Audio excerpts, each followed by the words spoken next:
You wanted it, now you got it. Oh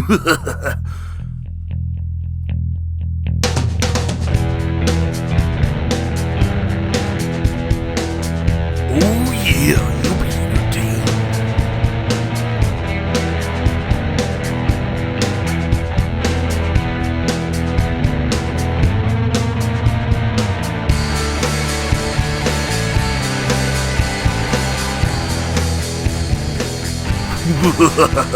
Welcome to the House of Grim podcast.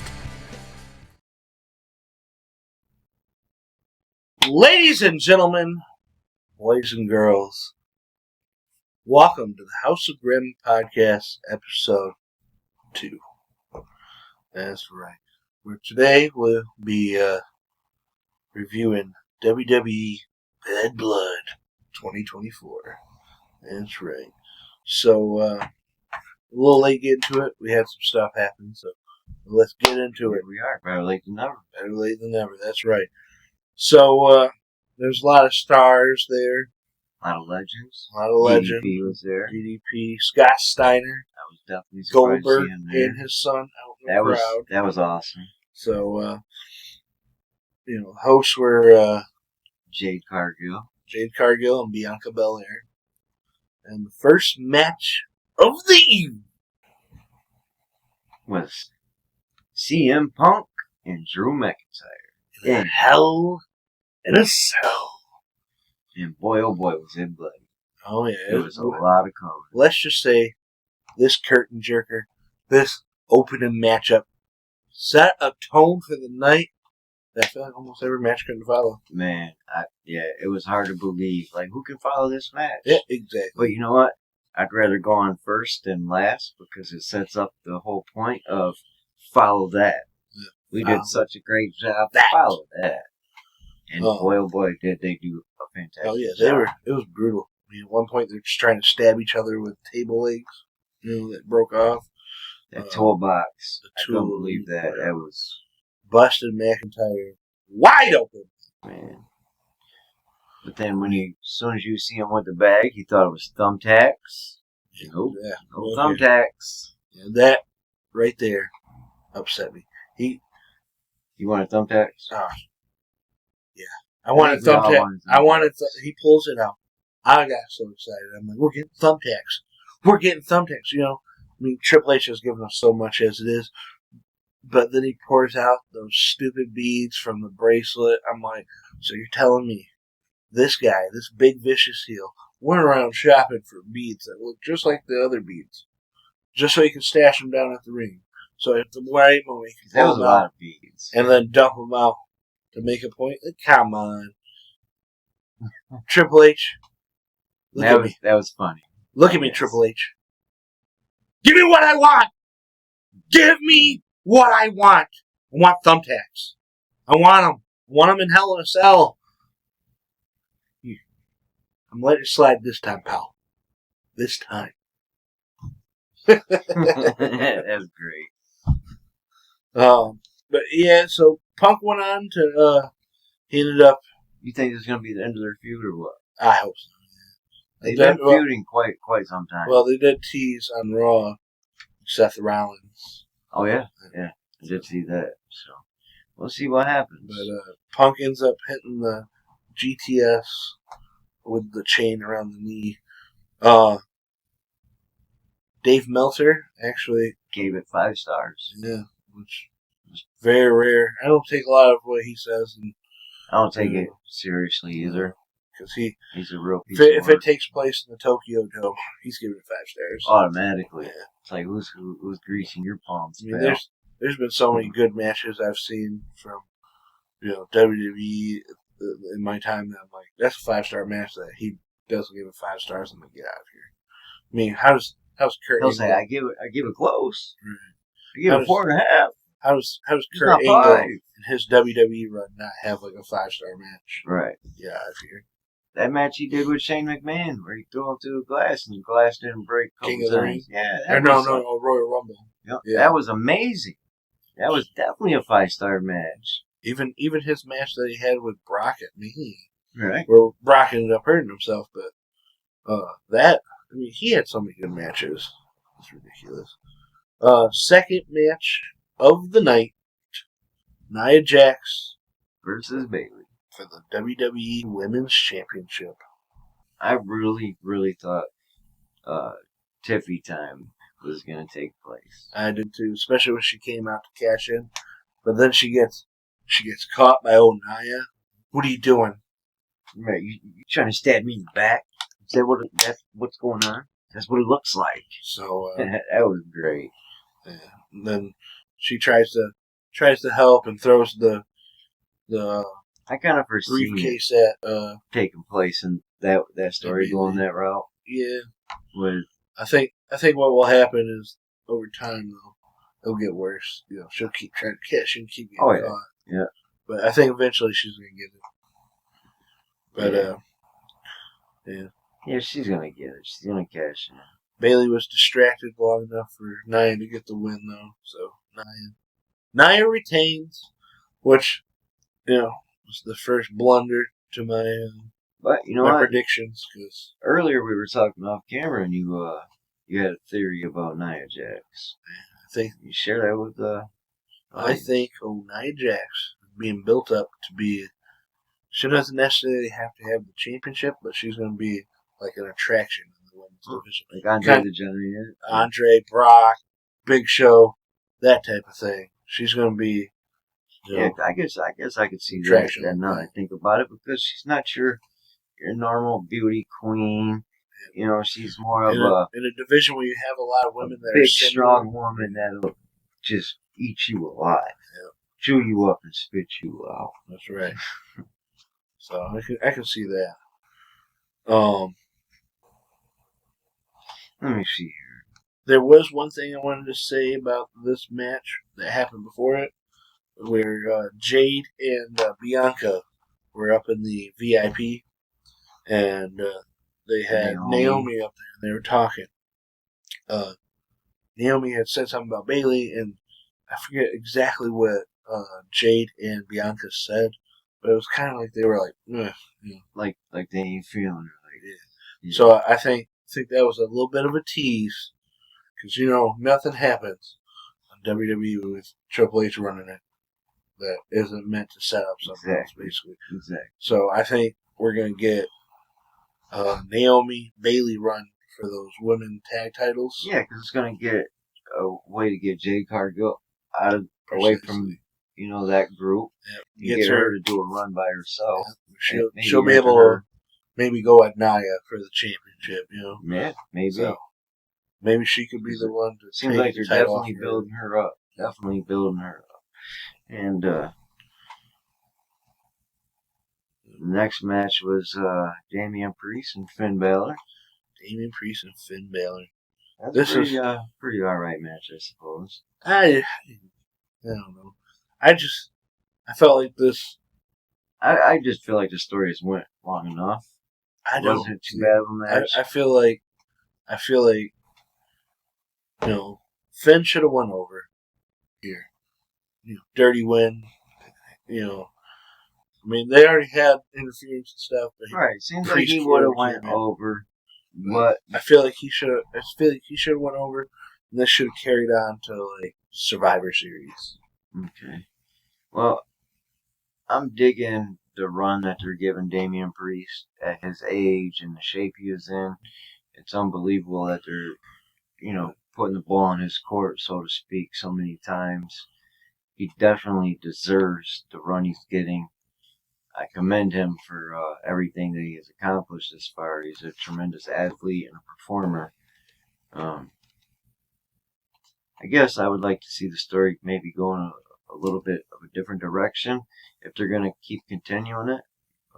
Maybe Survivor Series, maybe ending it there. But I definitely would like to see this come to an end sooner than later. Yeah, I mean, I like what they're doing with Damian. They're building a new star, obviously. But I just think Finn should have won here. I think Slenderman, this is for you, Slenderman.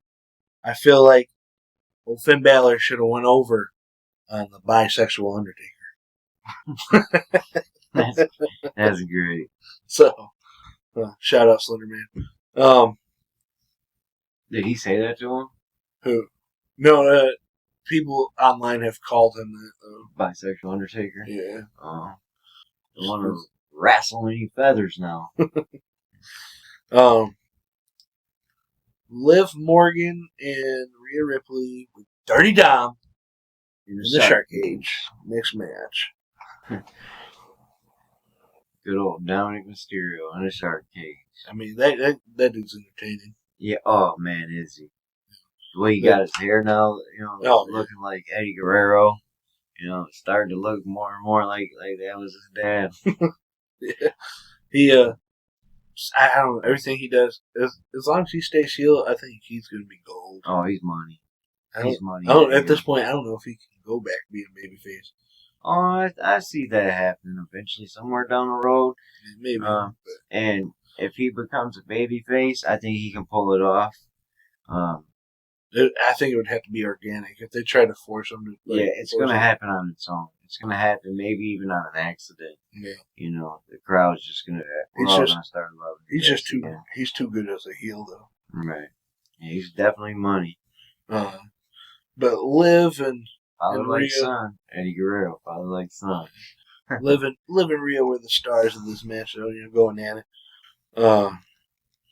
But I felt like I wanted Dominic to help her out with something, throw something to her. I don't know. For him to get hung, get out. He finally gets the door open and then falls and he's stuck upside down. And now he's a human pinata. Gives Rhea a little something to do, I guess. A little revenge, but it was the distraction that cost her basically. So Raquel Rodriguez comes out. Starts beating on her. Bell rings. She throws her in the ring. Man, ends up dragging her over and pins her. Yeah, dragged Liv over and threw her on top. But it was a DQ. Yeah. You think that was a botch or a gesture? Botch, for sure. My opinion. It was a botch. Well, never know, man. WWE could play it either way. They could not say nothing about it because it could be a botch. And, sometimes they do that, just kind of sweep it under the rug. Or they could run with it and make it part of the story and be a gesture. They could. Guess we'll have to see. But, I had picked Liv for that match.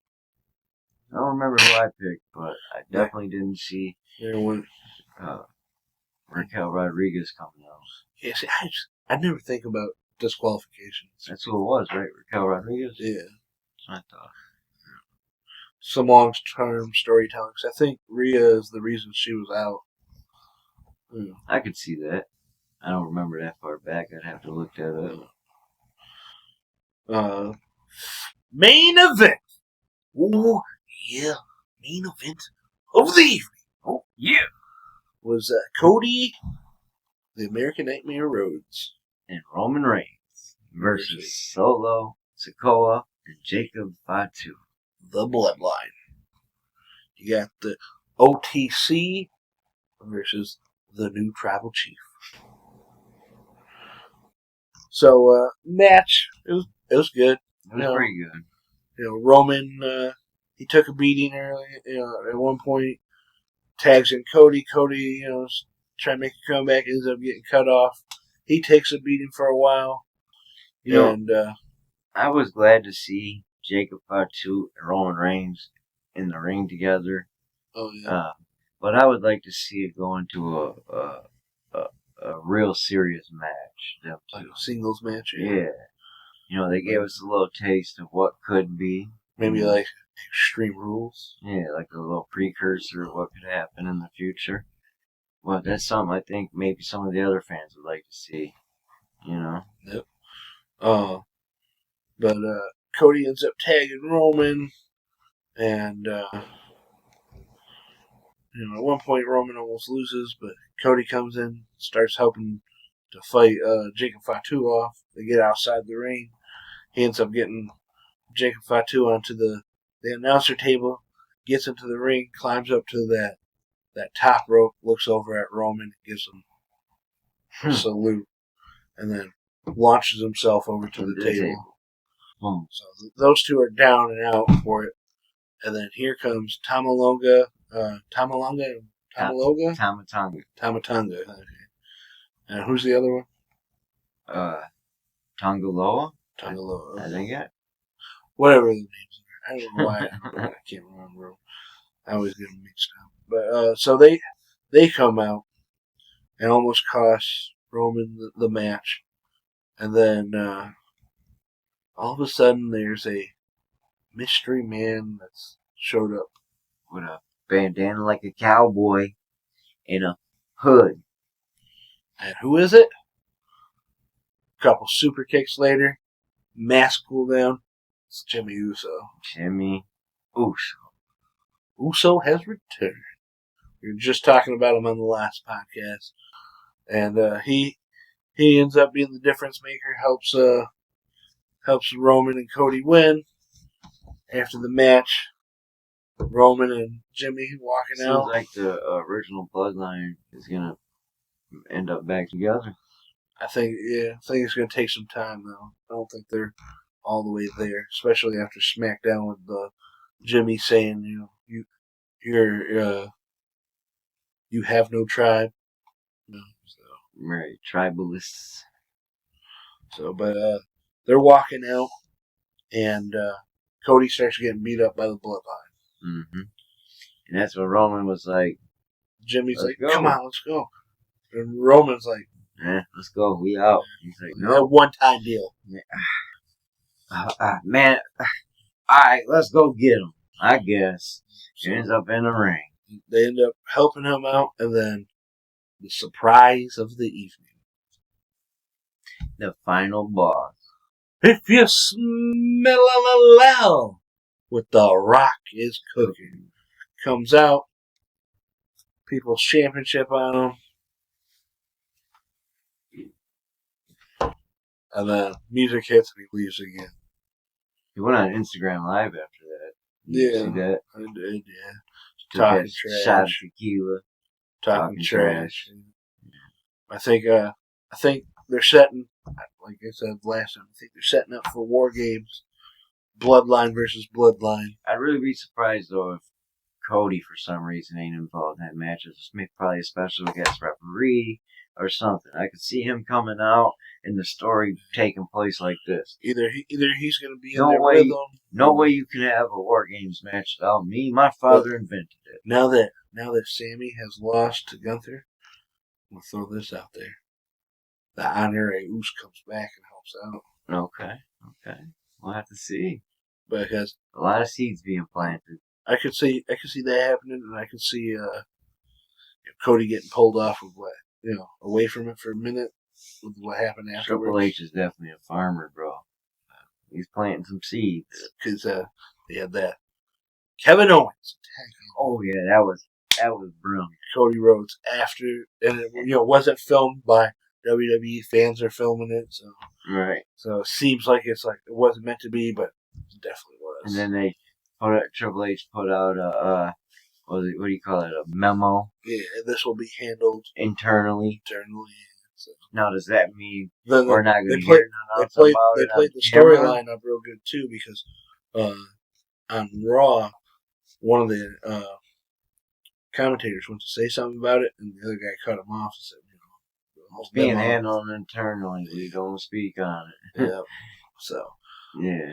It's definitely going to be something. We'll see. So, there was one more thing that happened. Triple H announced the Crown Jewel Championship. What a waste of gold and diamonds. Yeah. Crown Jewel Champion. They already did this. Yeah. How many more times are they going to do it? I don't know. I'm so tired of the... I mean, if they're going to throw money at it, I guess Saudi Arabia, they got all the money in the world, so they're going to go over there. The Crown Prince said, "Give me a new title belt." Yeah. And Triple H said, "Poof, there it is." But they're teasing. Gunther came out, ended up having a little thing with Goldberg. Yeah, so they're teasing that. Just another Goldberg match I don't need to see. Right. If you want a good Goldberg match, you know what you need to do? You think Goldberg's son will ever come be a wrestler, maybe? Oh, yeah, for sure. But if you want a good Goldberg match, his best match he ever had was versus... Stevie Richards. Or no, what was his name? Not Stevie Richards. Triple H's boy. Steven Regal. When Regal dog walked him in the ring. Gave him 8 minutes of hell. Brutal hell. Look that up. Goldberg, I remember him back as a kid. I was like, "Oh, Goldberg's awesome." He got fired for that. I did not know, like, Eric Bischoff was like, "Dude, you just whooped how my trash he was, but on national television, worth it though." Yeah, definitely his best match. Check that out. Yeah. I don't know why I said Stevie Richards. When you said it, I was like, "That's all I could think of." I was like, "No, it definitely wasn't Stevie." Yeah, Stevie Richards did not beat Bill Goldberg. Big Stevie Cool did not beat him. He's got a YouTube channel, by the way, I believe. Yeah, I know, it's pretty entertaining. Don't forget to like, comment, and subscribe. And as always, you'll be entertained. Yeah. I'm DanBob. I'm Grim Grimes. Peace.